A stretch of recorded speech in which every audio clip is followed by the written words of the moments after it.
اللہ کے محبوب کا ایک فرمان سنیے، ہر دین کی ایک الگ شناخت ہوتی ہے، الگ پہچان ہوتی ہے، ہر دین کا ایک تشخص ہوتا ہے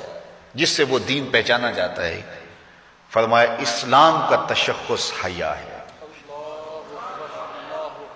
اب مجھے یہ بتائیے،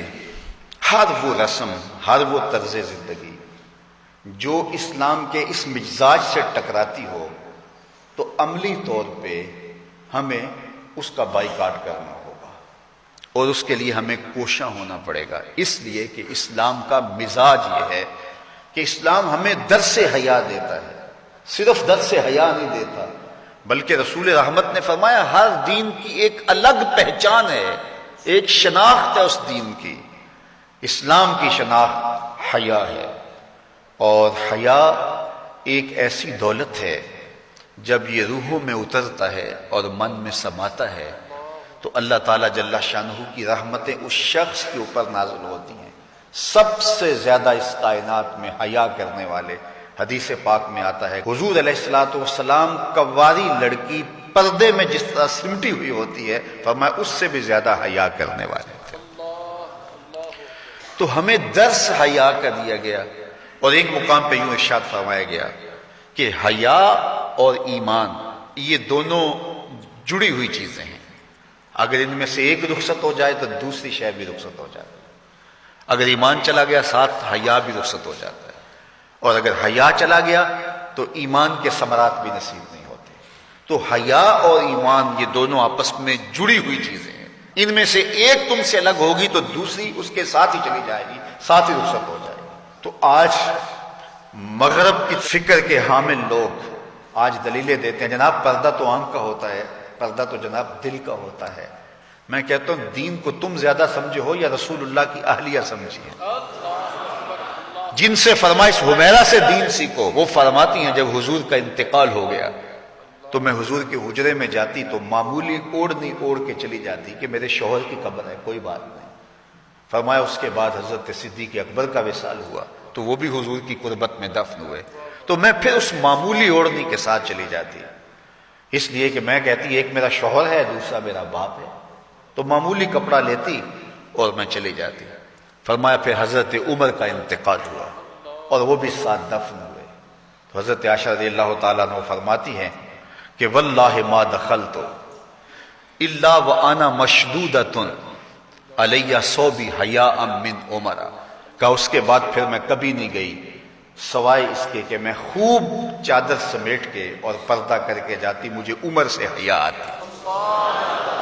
تو جو قبر میں اتر چکے ہیں ام المومنین تو اس سے بھی حیا کرتی ہیں اور اپنے کو سمیٹ لیتی ہیں، تو کیا رسول اللہ صلی اللہ علیہ وآلہ وسلم پر وہی جس خاتون کی آغوش میں اترتی رہی ہے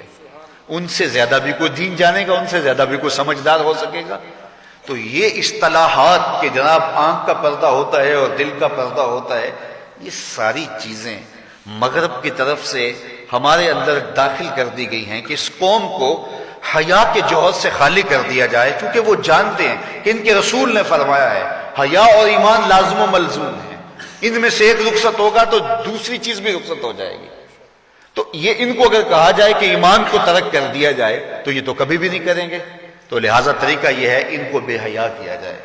جب حیا کا جوہر لٹ جائے گا تو پھر نتیجہ کیا ہے؟ ایمان کے ثمرات بھی ان کو نصیب نہیں ہوں گے، ان کے نام پھر مسلمانوں والے رہ جائیں گے، لیکن ایمان جو روح کی گہرائیوں میں اتر کر کے وہ جو حرارت اور جو نور پیدا کرتا ہے وہ ان کو نصیب نہیں ہوگا، اور یہ جو ہے وہ عجیب ایک بے چینی کی زندگی گزاریں گے، آدھا تیتر اور آدھا بٹیر، عجیب قسم کا یہ ایک جو ہے وہ معجون مرکب بن جائیں گے، ان کے پاس کچھ بھی نہیں رہے گا۔ تو اس لیے ایک ہی بات ہوگی، اس چمن میں پیروے بلبل ہو یا تلویز گل، یا سراپا نالا بن جا یا نوا پیدا نہ کر۔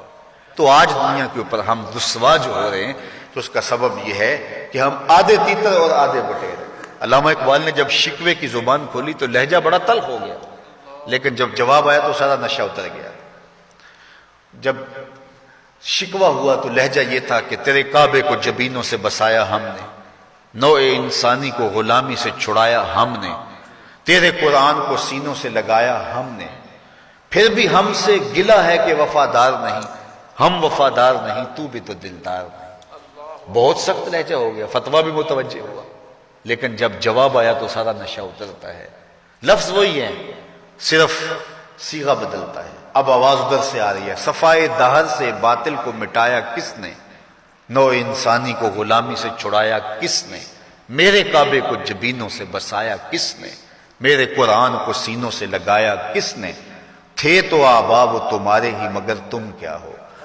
ہاتھ پہ ہاتھ دھرے منتظر فردا ہو،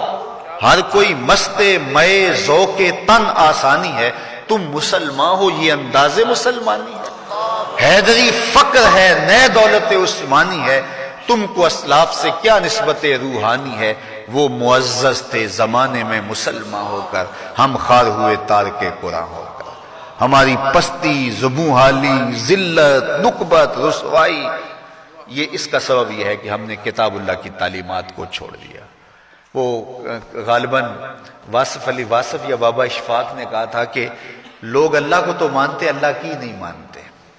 تو جب ہم اللہ کی نہیں مانیں گے تو پھر ہم کس طرح کامیاب اور بامراد ہوں گے، اور جب ہم اپنے خود کو سپرد کر دیں گے اپنے مالک کے تو پھر ہماری زندگی خوبصورت رنگ میں ڈھلتی چلی جائے گی۔